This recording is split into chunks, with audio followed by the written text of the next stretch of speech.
विद्यार्थी मित्रांनो, प्रकरण 12 परिमिती व क्षेत्रफळ पेरिमीटर अँड एरिया आहे प्रकरण आपण अभ्यासतोय.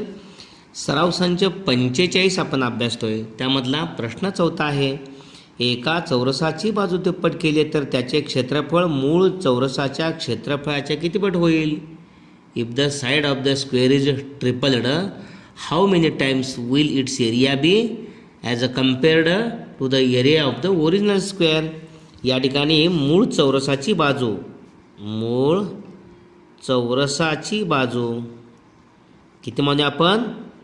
x मानू. त्यामुळं मूळ चौरसाचे क्षेत्रफळ, चौरसाचं क्षेत्रफळ कसं काढायचं?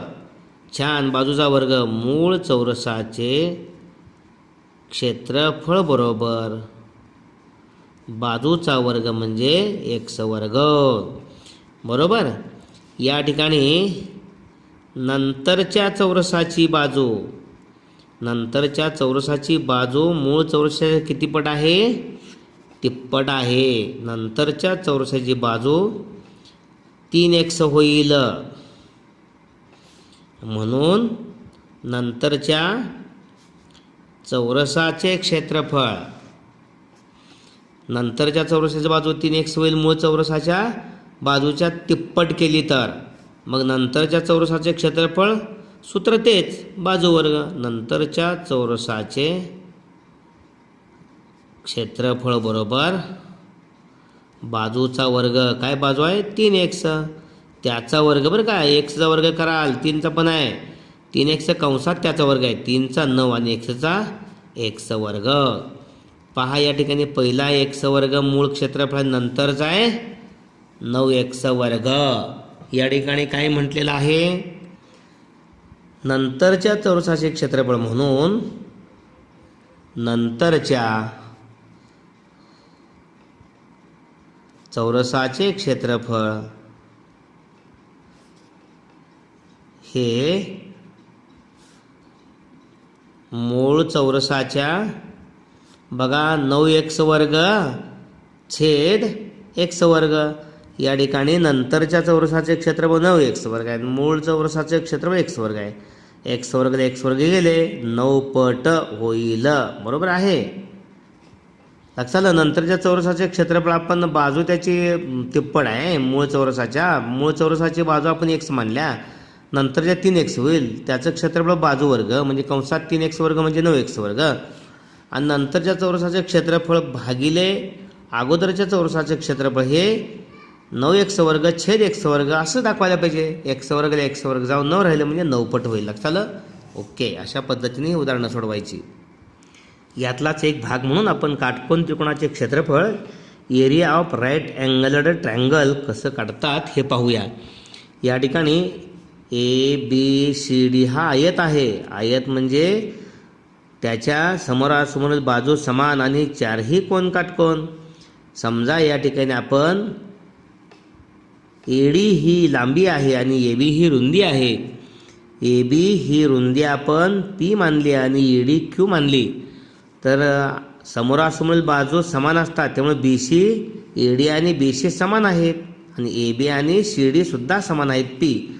म्हणजे AD Q असेल तर BC Qच, AB P असेल तर CD सुद्धा P असणार. आता या ठिकाणी हा काय आयत, आयताचं क्षेत्रफळ सूत्र आपण पाहिलं आहे.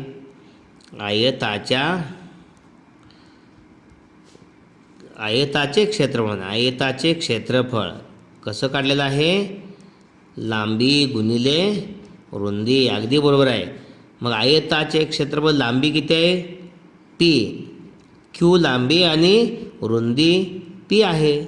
अल्फाबेटनं Q गुणिले P किंवा P गुणिले Q. ठीक आहे. आता या ठिकाणी आपण या आयताचं क्षेत्रफळ काढण्यासाठी या कर्ण AC मुळे दोन कसले त्रिकोण तयार झालेत?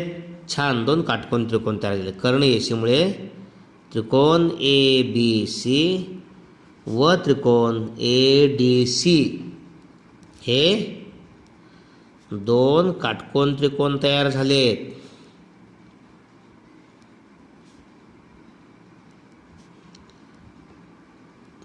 तयार झालेले आहेत. बरोबर. आता या ठिकाणी आयताचे क्षेत्रफळ म्हणजे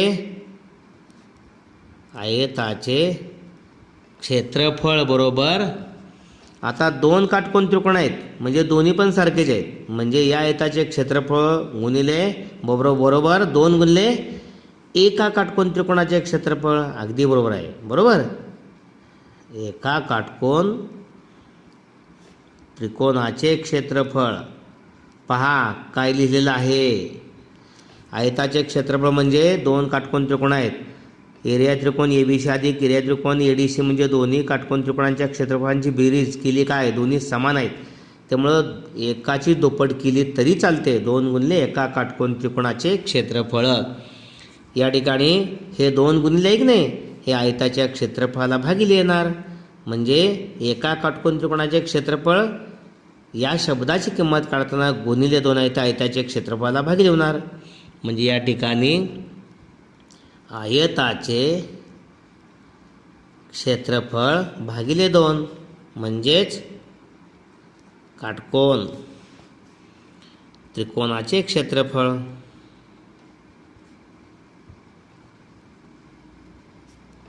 बघा काय काय लिहिलं. आयताचे क्षेत्रफळ म्हणजेच 2 गुणिले एका काटकोन त्रिकोणाचे क्षेत्रफळ. हे 2 गुणिले त्या आयताच्या क्षेत्रफळाला भागिले आले, त्यामुळे आयताचे क्षेत्रफळ भागिले 2 बरोबर काटकोन त्रिकोणाचे क्षेत्रफळ. आयताचे क्षेत्रफळ आपण बघितलं आत्ता, लांबी गुणिले रुंदी. लांबी किती आहे या ठिकाणी क्यू आहे, रुंदी पी आहे, म्हणजे पी गुणिले क्यू आयताचे क्षेत्रफळ. रुंदी गुणिले लांबी केलं काय तरी चालतंय, भागिले 2. त्यामुळं आपण काटकोन त्रिकोणाचे क्षेत्रफळ, काटकोन त्रिकोणाचे क्षेत्रफळ बरोबर पी गुणिले क्यू भागिले 2. पी गुणिले क्यू काय आहेत बघा बरं आकृतीमध्ये. पी गुणिले क्यू त्रिकोण ए बी सी या काटकोन त्रिकोणाच्या कसल्या बाजू आहेत त्या, पी आणि क्यू. छान, काटकोन करणाऱ्या बाजू आहेत. म्हणजेच या ठिकाणी आपण काटकोन त्रिकोणाचे क्षेत्रफळ बरोबर हे छेदस्थान 2 आहे की नाही, मग वरती पीचा क्यूचा सगुणक 1 आहे म्हणून 1/2. 1/2 गुणिले भागिले 2च आहे ते. म्हणजे 1/2 गुणिले पी गुणिले क्यू काय पाहिलं, काटकोन करणाऱ्या बाजूंचा गुणाकार आहे. काटकोन करणाऱ्या